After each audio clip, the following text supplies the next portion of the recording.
오늘의 성경 말씀은 마태복음 13장 44절에서 48절까지의 말씀을 다 같이 큰 목소리로 읽겠습니다. 천국은 마치 밭에 감추인 보화와 같으니 사람이 이를 발견한 후 숨겨두고 기뻐하며 돌아가서 자기의 소유를 다 팔아 그 밭을 사느니라. 또 천국은 마치 좋은 진주를 구하는 장사와 같으니 극히 값진 진주 하나를 발견하며 가서 자기의 소유를 다 팔아 그 진주를 사느니라. 또 천국은 마치 바다에 치고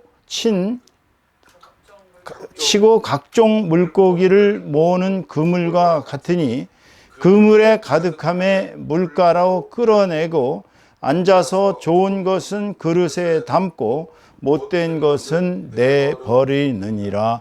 아멘. 아멘.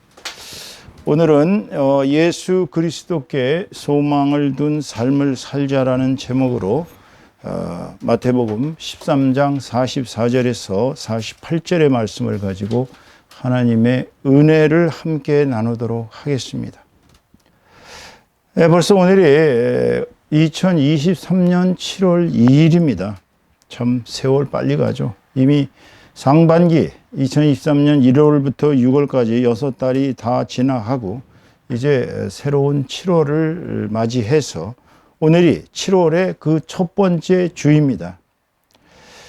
자, 이제 상반기를 우리가 좀 이렇게 약간 좀 덧없이 또는 허망하게 또는 보람없이 살았다 할지라도 이제 앞으로 남은 6개월 동안 더욱더 새롭게 심기일전한 자세로 살아가면 또 나름대로 크리스마스도 있고 또 연말을 맞아 주님 앞에 풍성한 열매를 올려드렸으면 하는 생각입니다.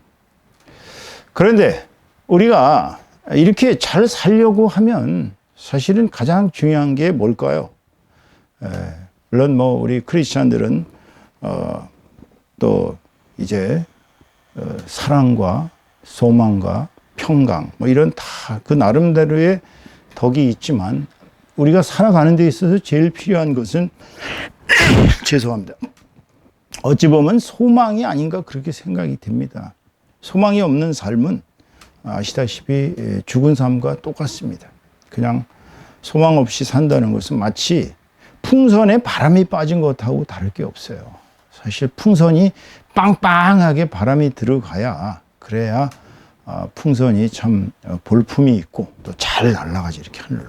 근데 풍선에 바람이 좀 빠져보세요. 그러면 아주 쭈글쭈글하고 보기도 싫을 뿐더러 잘 공중으로 날아오르지도 못합니다. 그것처럼 우리 삶에는 삶을 긴장되게 하고 삶을 또 보람차게 하고 삶에 여유가 있게 만드는 것은 바로 이 소망입니다. 근데 소망을 가지는데 이 소망을 옳은 소망을 가져야지 허망한 소망은 나중에 결과가 썩 좋지가 않아요. 예를 들어 우리가 이제 아주 즐겁고 쾌락을 가지고 이렇게 살겠다. 정말 쾌락 속에서 살겠다. 이런 소망은 정말 나중에 보면 아무 남는 것이 없는 허망한 결과로 끝나죠. 또 예를 들어서 우리가 주식을 해서 큰 부자가 되겠다. 우리가 어떻게든지 권력을 잡아보겠다. 세상에 남보다 좀 쩡쩡거리고 잘 살겠다. 이러한 세상적인 부귀영화 같은 데다가 소망을 두다 보면 사실 한 해가 끝났을 때 얻어지는 결과가 별로 그렇게 바람직스럽지 못하고 허망하게 끝날 수가 있는 것입니다. 왜 그럴까요? 왜 우리가 이런 세상적인 쾌락이나 세상적인 부귀영화에다가 마음을 두면, 소망을 두면 왜 그것이 그렇게 보람이 없고 우리 삶이 좀 어찌 본다면 이렇게 허망하게 끝나는 것일까요? 자, 우리가 여기서 이제 하나의 그 역설인데요. 삶의 진정한 가치, 즉 하나님이 우리를 창조하셔서 이 땅에 내려보내셔서 우리가 이 땅을 이제 만물을 지배하면서 어찌 보면 문화사역이 대임을 맡아서 살아가는 이 귀중한 삶의 진정한 가치는 사실 내 자신이 즐겁고 내 자신이 행복하고 내 자신이 잘되고 내 자신만이 또 내 가족만이 잘되는 그러한 자기 위주의 이런 삶이 진정한 가치가 아니기 때문에 그렇습니다. 사실 물론 내가 나와 내 가족을 위해서 잘하고 살면 일순간이나마 행복하지요. 그러나 보다도 행복한 것은 나와 내 가족을 제외한 그 제3자, 즉 하나님의 사람들, 이웃들, 나의 이웃들에게 진정한 의미에서의 사랑을 베풀고 그들을 잘되게 만들면 기쁨은 아마 10배, 20배, 30배 이렇게 크게 되는 것입니다. 남을 도우면 도울수록, 남에게 행복을 주면 줄수록 자신은 더욱더 행복해진다는 사실이 참 놀라운 역설이죠. 그러니까 남이 잘되게 사는 사람은 자기는 더욱더 잘되고 더욱더 행복한 삶을 살 수가 있습니다.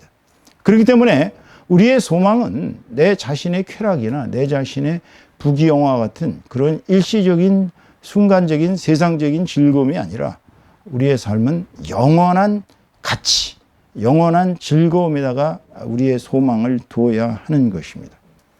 우리 주 예수께서 이 땅에 오셔서 우리에게 말씀하신 내용은 바로 이런 영원한 가치, 영원한 즐거움. 우리가 어떻게 해야 이 땅에서 사단의 권세 하에서 죄와 사망으로 갈 수밖에 없는 그런 비참한 삶이 어떻게 하면 하나님 나라의 그 아름다운 하나님 나라에 들어가서 우리가 영원한 삶을 누리면서 그 영원한 삶 속에서의 정말 지극히 무쌍한 어떤 행복과 그런 쾌락, 진정한 의미에서의 영적인 쾌락을 느끼면서 행복하게 살 수 있는지를 이렇게 직접 우리에게 말씀해 주시고 그리고 우리에게 어떻게 살아가야 하는지를 가르쳐 주시고 또 당신이 스스로 모범적으로 행동으로 보여주셨어요. 그러니까 우리가 예수 그리스도라는 우리의 그 구세주, 하나님의 아들이 이 땅에 오시면서 우리에게 보여주신 모든 행동이나 우리에게 하신 말씀이나 우리에게 어떤 직접적으로 당신이 걸어갔던 그 십자가 골고다길 이 모든 것은 사실상 우리가 그대로 따라가야 할 일종의 본이란 말씀입니다. 본. 이제 영어로는 우리가 이제 모범이다, example, sample 이런 뜻도 있지만 이제 패라간이라는 용어가 있어요. PARAGON이라고 패라간이라는 명사가 있는데 이 패라간이라는 명사가 바로 이 표본, 모범이라는 뜻입니다. 그러니까 우리 예수님은 우리의 사실은 패라간이셨어요. 그렇기 때문에 우리가 소망을 내가 살아가면서 소망을 어디에다 둘 것이냐, 이 땅의 가치에 둘 것이냐, 아니면 예수께서 우리에게 가르쳐 주신 그 영원한 삶, 영생이죠. 영원한 삶과 영원한 행복, 정말 지고무쌍한 그런 하늘나라의 행복의 소망을 두고 살아가야 할 것인가. 그것은 오늘 우리가 예수께서 우리에게 가르쳐 주신 그런 말씀을 오늘 상고해 보면 우리가 어디로 가야 하는지를 명백하게 알 수가 있는 것입니다. 그렇기 때문에 오늘 예수님께서 가르쳐 주신 이 세 절의 말씀은 사실은 우리가 어찌 본다면 이게 천국의 복음의 전부라 그래도 과언이 아니에요. 이 세 구절이 바로 이 세 구절이 천국이 무엇인가를 보여주는 것입니다. 여러분. 그러니까 이 세 절을 그냥 여태까지 아마 여러분이 읽으실 때 그냥 대충 읽으셨거나 건성으로 읽으셨다면 이게 도대체 무슨 뜻인가를 잘 몰랐을 겁니다. 그런데 오늘 주님께서 가르쳐 주신 이 세 개의 절, 3절, 이 세 개의 절을 통해서 본다면 천국이 어떤 것인가 하는 것을 잘 드러내고 계신 것이에요. 그러니까 예수님께서 가르쳐 주신 천국 복음의 첫 번째는 우선 여러분이 대전제를 하셔야 됩니다. 예수님께서 이 땅에 오신 것은 바로 천국이 존재한다. 천국은 이러이러한 곳이다. 라는 복된 소식, 가스펠이라죠. 굿뉴스. 굿뉴스를 전해주신 거예요. 천국이 이러이러한 곳이다. 그 예수님께서 이제 세례 요한에게 요단강가에서 세례를 받고 갈릴리 지방으로 물러나셔서 마귀에게 또 시험을 40일간 거치시면서 그래도 그때도 사역을 안 하셨어요. 그러다가 이제 세례 요한이 감옥에 갇히고 그랬을 때 그때부터 비로소 사역을 시작하셨습니다. 마태복음 4장 17절에 보면 예수께서 이렇게 말씀하셨죠. 이때부터 예수께서 비로소 전파하여 이르시되 회개하라 천국이 가까이 왔느니라 하시더라. 자, 예수님께서 이제 천국 복음을 전파하시면서 첫 번째 하신 일은 회개할 것을 요구한 것입니다. 회개하라. 왜? 천국이 가까이 왔기 때문입니다. 그러니까 천국이 가까이 왔다는 것은 바로 예수 그리스도께서 이 땅에 오신 순간부터 천국이 우리에게 임한 것입니다. 왜냐하면 하늘나라의 황태자께서 직접 이 땅에 오셨다 해가지고 하늘나라 별거고 또 이 땅이 별거고 이런 게 아니에요. 하늘나라와 이 땅은 이미 하나로 예수 그리스도라는 하나님의 말씀, 하나님의 로고스, 하나님께서 성육신하신 그분이 이 땅에 내려오시는 순간부터 천국은 이미 이 땅에 내려온 것입니다. 그렇기 때문에 천국 백성이 되기 위해서 첫 번째 해야 될 것이 회개하라는 것입니다. 그래야 천국 백성이 될 수 있다는 그 복음을 먼저 시작하셨어요. 주님께서는 천국이 존재한다는 걸 명백하게 얘기하고 있습니다. 요한복음 14장 2절 3절을 보면 이렇게 말씀하고 계셔요. 내 아버지 집에 거할 곳이 많도다. 그렇지 않으면 너희에게 일렀으리라. 내가 너희를 위하여 거처를 예비하러 가노니 가서 너희를 위하여 거처를 예비하면 내가 다시 와서 너희를 내게로 영접하여 나 있는 곳에 너희도 있게 하리라. 주님 어디로 가셨어요? 천국에 가셨어요. 승천하셨단 말씀입니다. 십자가에서 처형당하시고 8시간인가 그렇게 고통당하시다 돌아가셨어요. 감옥에 땅에 지하의 무덤에 갇히셨습니다.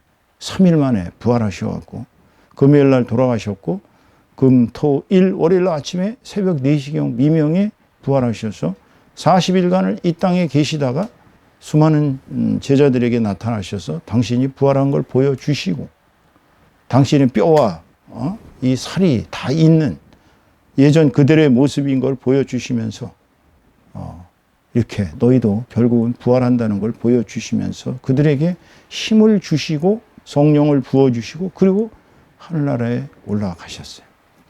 돌아가시기 직전에 하신 말씀이에요. 이거는 내 아버지 집에 거할 곳이 많도다.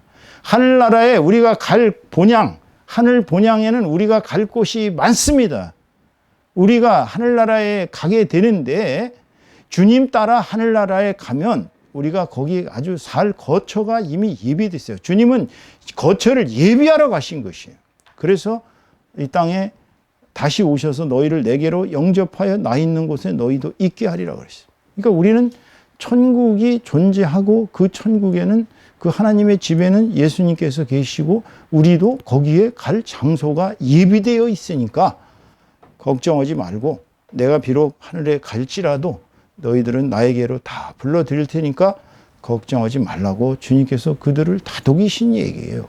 천국이 존재한다는 것입니다. 여러분, 이 천국이 존재한다는 사실을 명백하게 믿으셔야 합니다. 천국이 존재한다는 걸 안 믿으면 이 세상의 가치에 매몰되어 있을 수밖에 없죠.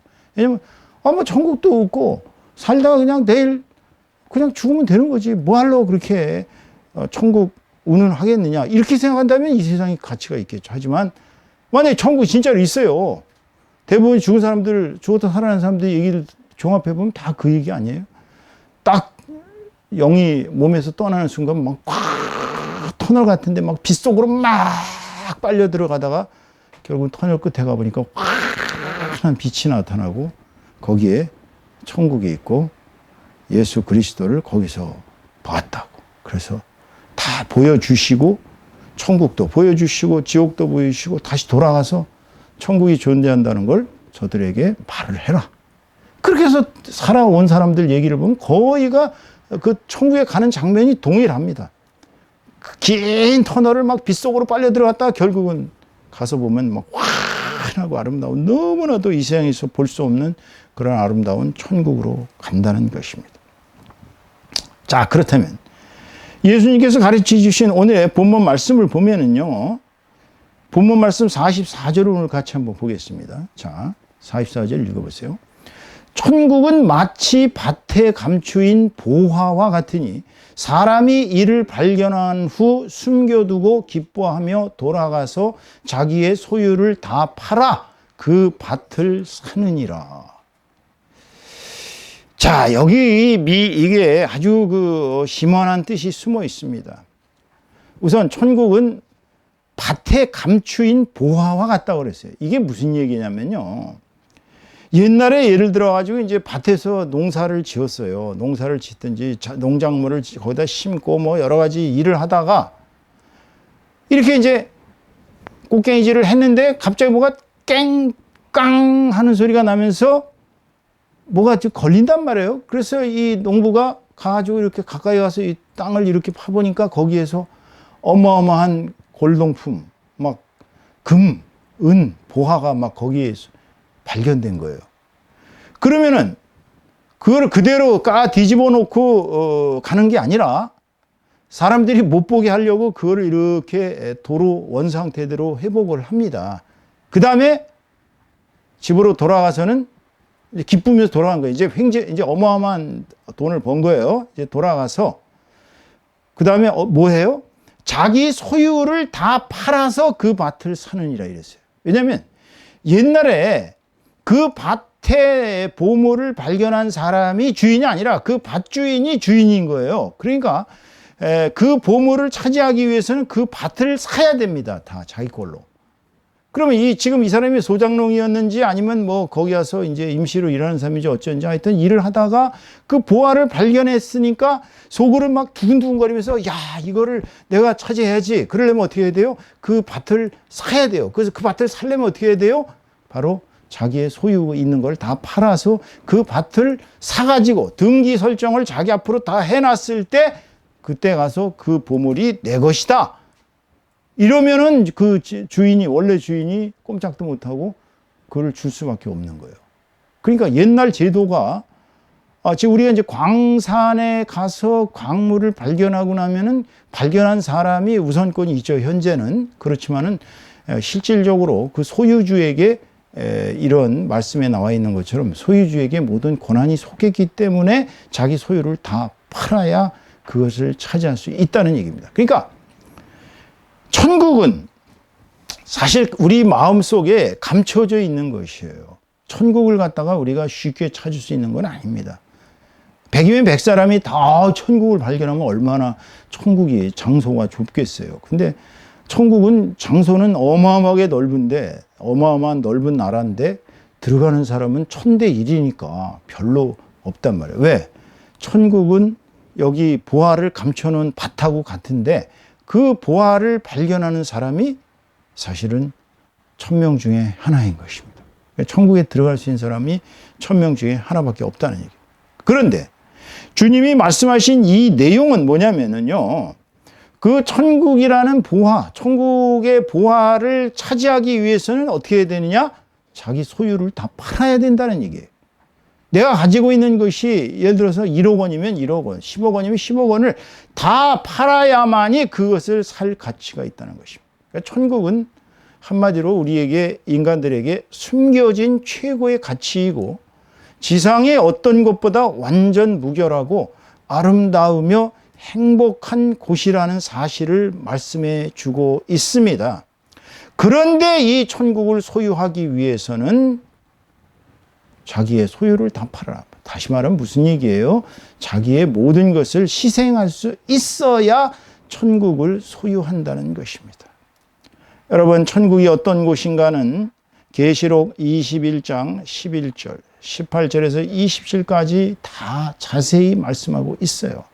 제가 다 읽을 수는 없고 중요한 부분만 몇 부분 읽어드리겠습니다. 여러분 지금 머릿속에 천국이 어떻게 생겼나 한번 상상을 해보세요. 자, 계시록입니다. 요한계시록 11절 보시면 하나님의 영광이 있어. 영광이라는 건 글로리, 빛입니다. 하나님으로부터 나오는 어마어마한 빛이 있어.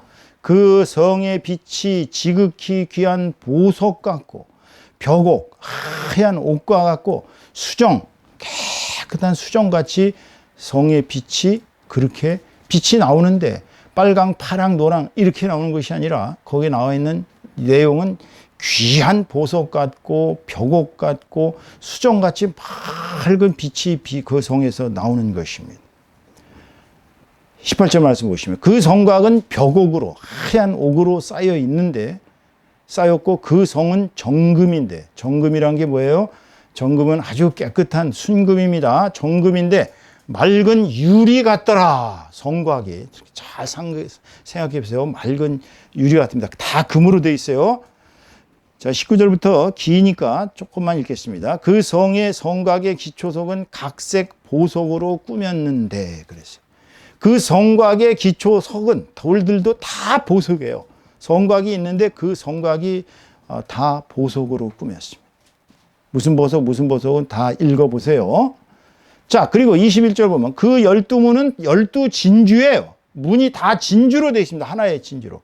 각 문마다 한 개의 진주로 되어 있고 성의 길은 맑은 유리 같은 정금이더라. 길도 정금이에요. 22절 보면 성 안에서 내가 성전을 보지 못하였으니 이는 주 하나님 곧 전능하신 이와 및 어린 양이 그 성전이심이라. 하나님과 예수님이 그 자체가 성전이기 때문에 성전이 필요가 없어요. 23절 그 성은 해나 달의 비침이 쓸데없으니 이는 하나님의 영광이 비치고 어린 양이 그 등불이 되심이라. 전기가 필요 없는 거예요. 태양이 필요 없어요. 왜냐하면 하나님의 광채, 예수님의 그 어린 양 예수님의 그 등불, 이게 전부가 그 영광을 그야말로 정말 우리가 상상할 수 없는 밝은 영광이기 때문에 등불이 다 필요 없는 것입니다. 만국이 그 빛 가운데로 다니고 땅의 왕들이 자기 영광을 가지고 그리로 들어가리라. 자, 근데 여기는 누구만 들어가냐면 마지막 절 보면 무엇이든지 속된 것이나 가증한 일 또는 거짓말하는 자는 결코 그리로 들어가지 못하되 오직 어린 양의 생명책에 기록된 자들만 들어가리라. 그랬습니다. 여러분, 이것을 우리가 이제 새 하늘의 예루살렘 도성이라고 합니다. 하늘은 어마어마한 그 보석들과 아름다운 금들과 이 세상에서 눈에 띌 수 없는 그런 정말 너무나도 아름다운 곳입니다. 너무나도 찬란한 곳이에요. 하나님 자체에 정말 그 빛이, 그 영광이 우리가 태양이나 어떤 빛이 필요 없을 만큼 그렇게 밝은 곳입니다. 그렇기 때문에 주님께서 오늘 우리에게 말씀하신 내용은 천국이라는 금은 천국에 숨겨진, 그러니까 금은 땅에 숨겨진 금은 보화, 이건 바로 천국을 상징하는 것입니다. 천국을 소유하려면 우리는 어떻게 해야 된다고요? 우리의 모든 것을 팔아야, 우리의 모든 것을 희생해야 그것을 소유할 수 있다는 것입니다. 하나도 희생도 하지 않고 그냥 나 예수 믿으니까 다 천국 갑니다, 이렇게 생각해서는 안 된다는 거예요. 또 이제 본문 45절 46절 보면 또 천국은 마치 좋은 진주를 구하는 장사와 같으니 극히 값진 진주 하나를 발견하매 가서 자기의 소유를 다 팔아 그 진주를 사니라. 여기서 극히 값진 진주가 뭐예요? 바로 천국입니다. 그게 천국은 극히 값진 진주, 내 인생에서 너무나도 값이 많이 나가서 너무나도 귀한 진주 하나만 갖고 있다면, 진주 하나가 예를 들어 100억짜리 200억짜리 뭐 아시잖아요. 큰 진주 나오면 내 걸 다 팔아서 그걸 소유해야 된다. 그 천국은 가장 귀한 우리의 소망인 것입니다. 그렇기 때문에 우리의 삶의 목표는 천국행이 되어야 하는 것이죠. 만약에 우리 삶의 목표가 이 땅에서 잘 먹고 잘 살고 이 땅에서 없어질 우리의 육신을 위해서 살아간다면 우리 인생이 허망하게도 무덤 속에 들어가는 순간 끝날 거 아니에요. 근데 만약 천국이 진짜로 있어서 주님이 가르쳐 주신 대로 여기서 말하는 것처럼 극히 값진 진주 하나를 발견했는데 그 극히 값진 진주 하나를 발견했으니까 당연히 그것을 소유하기 위해서는 내 것을 다 팔아야죠. 천국은 가장 소중한 보화입니다. 천국을 소유하려면 자신의 모든 것을 던져서 그것을 소유해야 하는 것입니다, 여러분. 주님께서는 우리에게 너의 모든 것을 던져 천국을 소유하라고 요구하고 계시오. 그래서 누가복음 13장 24절에 보면 좁은 문으로 들어가기를 힘쓰라. 내가 너희에게 이르노니 들어가기를 구하여도 못하는 자가 많으니라. 그러시고 1000명 중에 1명이나 천국에 간다는 거 아닙니까? 그 천국에 들어가기 위해서는 천국이라는 보화를 자기가 차지하기 위해서는 어떻게 해야 돼요? 자기의 모든 것을 팔아서 천국행을 자기 인생의 소망으로 삼아야 되는 것입니다. 인생의 소망이 천국행이 아니라 지옥행이 되면 얼마나 불행하겠어요. 그냥 지금은 생각할 때, 뭐 천국에 있는지도 모르고 없는지도 모르는데, 뭐 그냥 대충 살다가 그냥 즐겁게 살다 끝나면 그만이지만, 아니, 딱 죽었는데 심판대 앞에 서하고, 얘야, 너는 천국에 들어갈 자격이 안 되는구나. 남을 비호했고, 남을 욕했고, 교회에서도 분란을 일으켰고, 담임 목사 욕했고, 또 성도들끼리 싸웠고, 뭐 교회를 갈랐고, 너는 도저히 안 되겠다.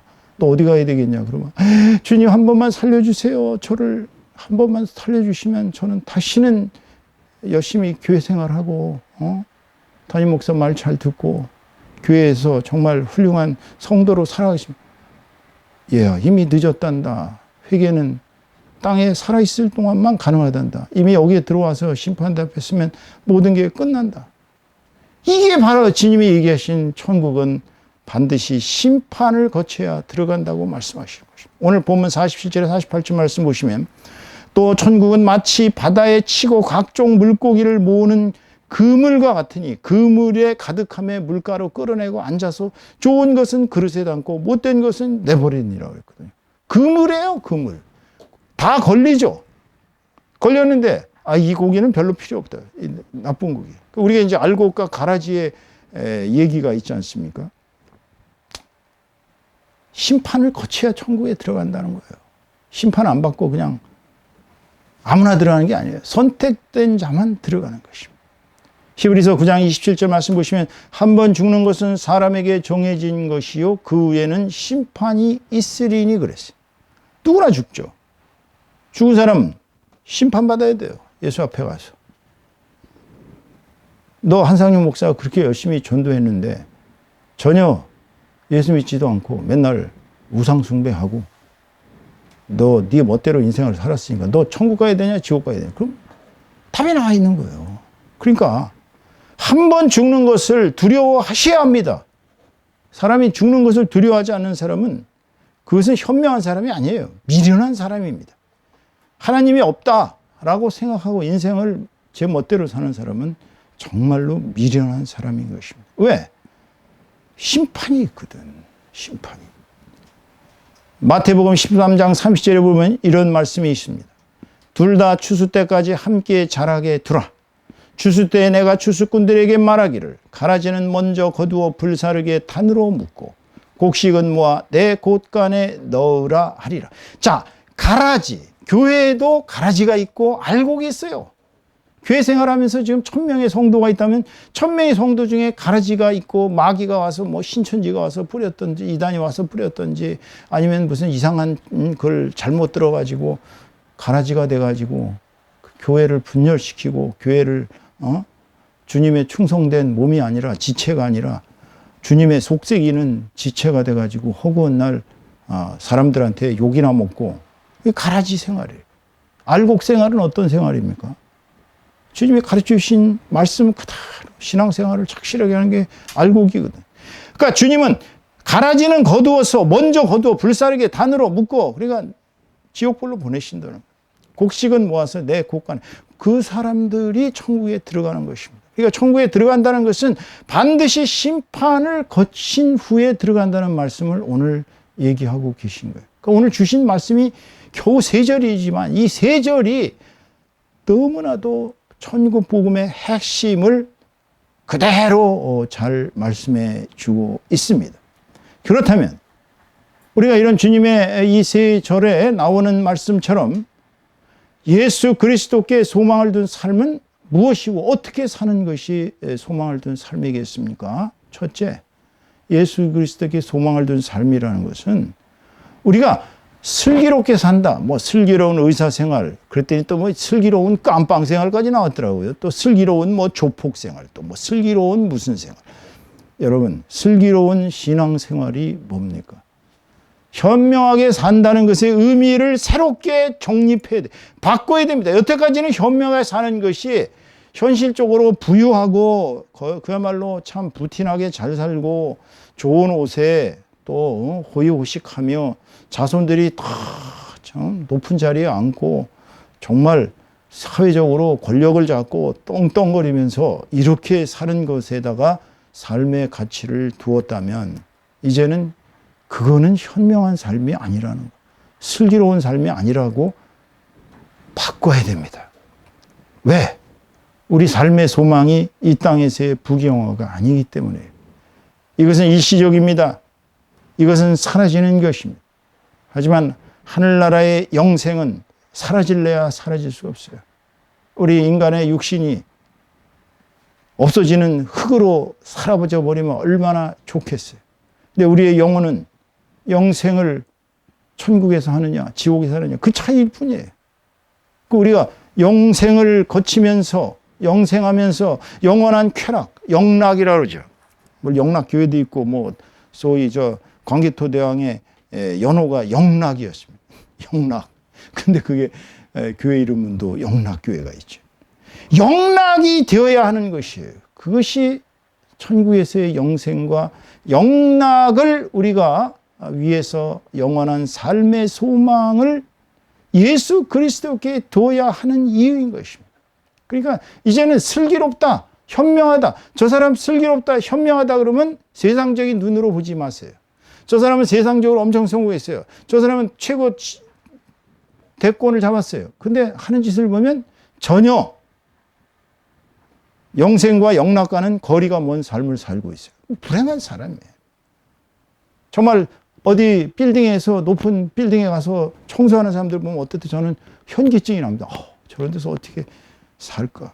근데 그분들이 설령 그렇게 살지라도 그분들의 마음속에 천국의 보화를 갖고 있다면 그분들의 소망은 영생이고 영락이고 예수 그리스도라면 그분들이 성공한 사람이에요. 그럼 그분들에게 우리는 박수갈채를 보내야 되고 그분들을 존경해야 하는 것입니다. 홍수 때만 되면 돈을 몇천만 원, 몇억 원을 방송국에 몰래 갖다가 주고서 이름도 안 밝히고 그렇게 가는 사람들이 훌륭한 것이지. 어느 재벌회장 3억, 어느 기업체 1억. 이거 다 내세우면 상급이 없다고 그랬잖아요. 예수님께서. 왼손이 하는 일을 오른손이 모르게 하라 그랬기 때문에 그렇게 예수님의 가르침대로 주변을 위해 기부하시는 분들이 그분들이 훌륭한 분들이에요. 이름을 안 밝히잖아요. 왜냐하면 천국에 상급이 쌓이니까.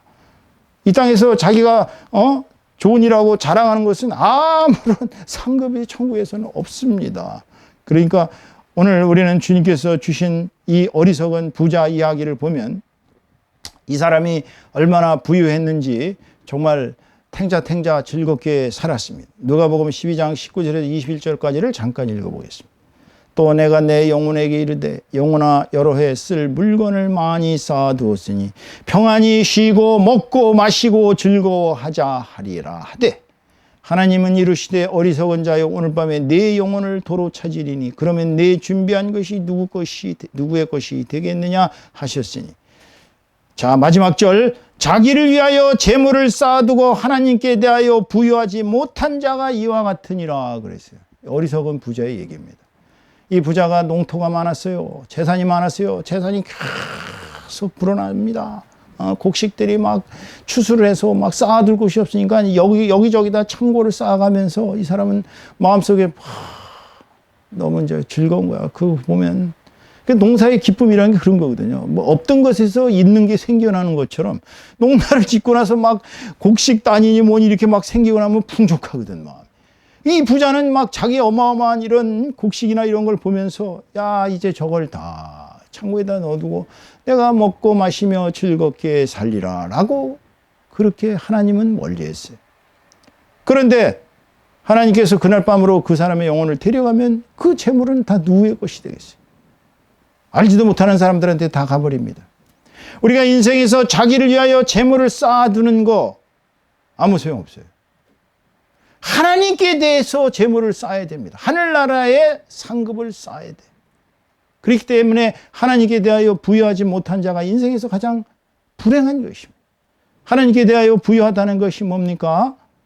하나님께 대하여 부여한 것은 첫째, 하나님을 사랑하고 이웃을 사랑해서 이웃을 위해서 중보기도를 하고 이웃을 위해 전도를 하고 이웃을 구제하는 데 열심으로 이 어려운 이웃들에게 자기의 것을 나눠주고 이렇게 하면 그게 예수님한테 하는 것이고 하나님께 하는 것이라 그 사람은 하늘나라에 상급이 쌓인다는 것 아닙니까? 자기를 위해서는 재물을 수십억, 수백억, 수천억을 모았는데 남을 위해서 그저 돈 쓰기가 아깝고 그냥 달달달달달 떨고 심지어는 뭐 그런 사람들이 있다고 합니다.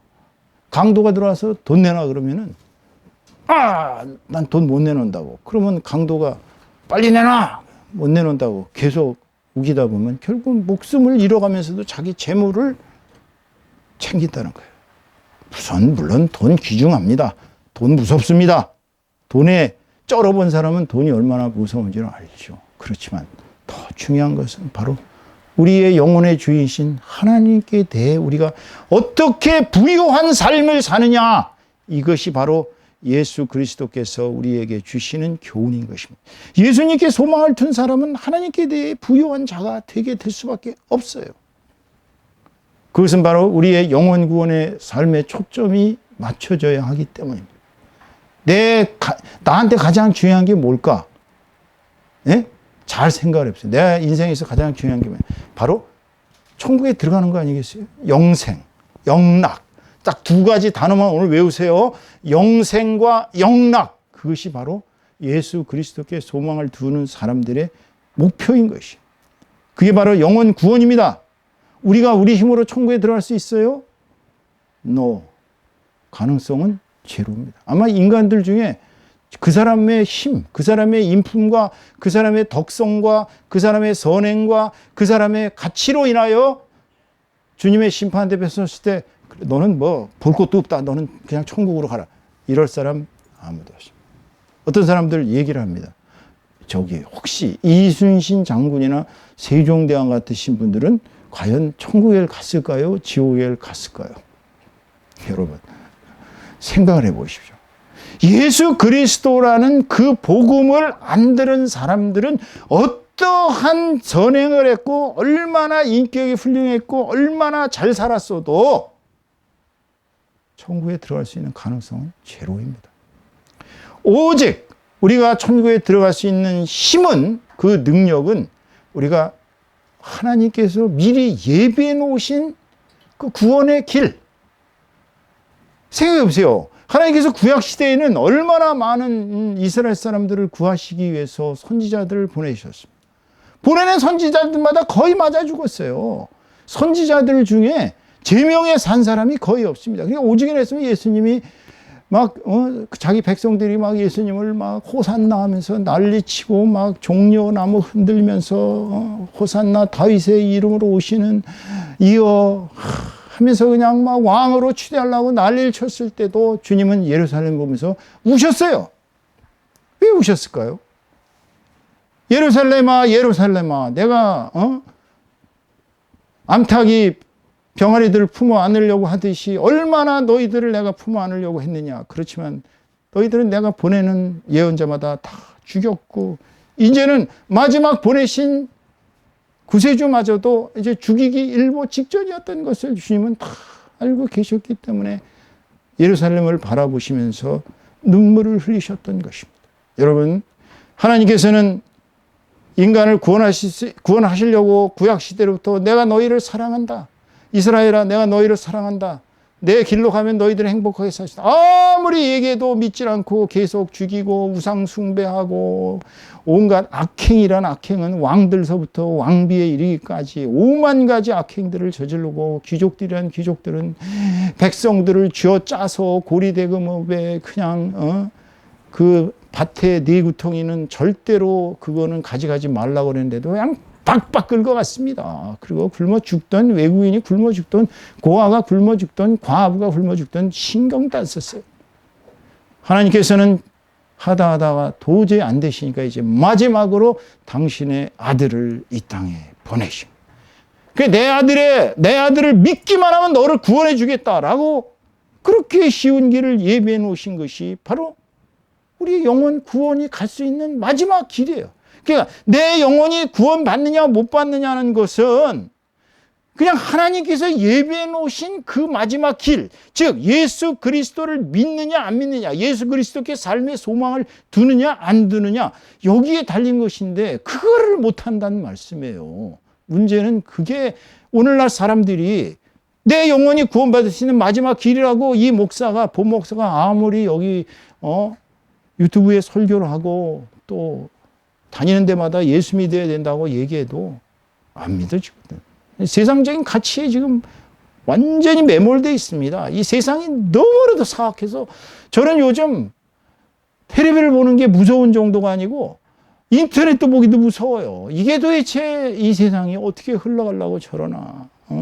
며칠 전에 정유정인가 하는 애가 그 참 과외한다고 20대 여자를 만나가지고서 10분간 110번을 칼로 찔러주겠다는 소리를 듣고서 제가 정말 기가 막혔습니다. 자기 자식을 낳자마자 하루 만에 죽여가지고 연차로 2해 동안 아이를 그 시체를 냉동고에다 넣어놓고 같이 살았다니.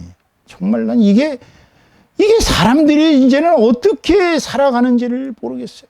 여러분, 우리는 이 살아생전에 천국에 갈 수 있는 티켓, 천국행 프리패스를 준비하셔야 합니다. 이것이 예수 그리스도께 우리 삶의 소망을 두는 게.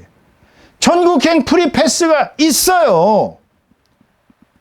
나는 이 티켓, 이 프리패스를 갖고 있으면 예수님 따라 천국에 간다라는 특권을 받게 되는데 왜 천국행 프리패스를 준비 안 하시고 계시다가 언제 돌아가실 줄 알아요? 여러분, 삶이라는 것은 오늘 죽을지 내일 죽을지 5분 뒤에 죽을지 집 바깥에 나가서 죽을지 아무도 모르는 것입니다. 저는 주석중 교수님 얘기 들으면 너무나도 가슴이 아파요. 저희 가족들하고도 보스턴에서 인연이 있었고 같은 교회를 다녔고 그분이 그렇게도 위대하고 훌륭한 의사인지는 몰랐어요. 그리고 교수인지 몰랐어요. 왔다 갔다 하는 시간이 아까워서 밤에도 환자들을 돌봐야 된다고 집 근처 병원 근처에다 집을 얻어놓고 자전거 타고 다니시는데 그날 병원에서 나오셔 가는데 거기서 우회전하던 트럭에 치여서 돌아가신 거 아닙니까? 물론 우리 주 교수님은 지금 천국에서 예수님 품에 계시겠죠. 그렇게 훌륭하시고 그렇게 신앙이 좋으셨던 분인데 여러분, 천국행 프리패스가 없이는 우리가 이 땅에 아무 소망이 없습니다. 여러분이 천국에 들어가시기 위해서는 오직 소망을 우리 주 예수 그리스도에게 두십시오. 예수 그리스도만을 믿으십시오. 그분이 가르치신 길대로 나가십시오. 그게 우리의 가장 값진 재산입니다. 우리의 가장 귀한 소망입니다. 우리가 천국에 들어가기 위한 마지막 심판대를 통과할 수 있는 유일한 프리패스인 것입니다. 오늘 설교의 결론을 맺습니다.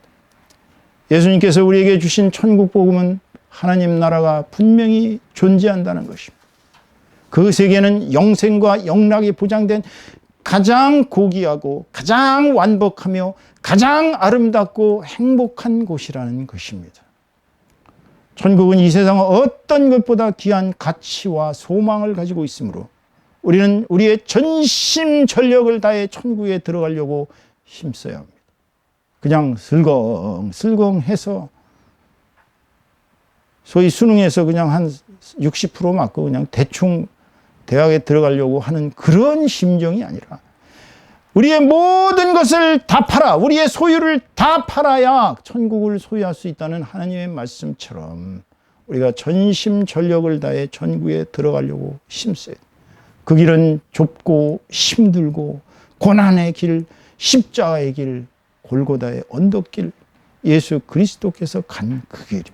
하지만 예수 그리스도께서 우리 삶의 소망으로 딱 정립이 되면 그때는 우리는 구원을 얻을 수가 있는 것입니다.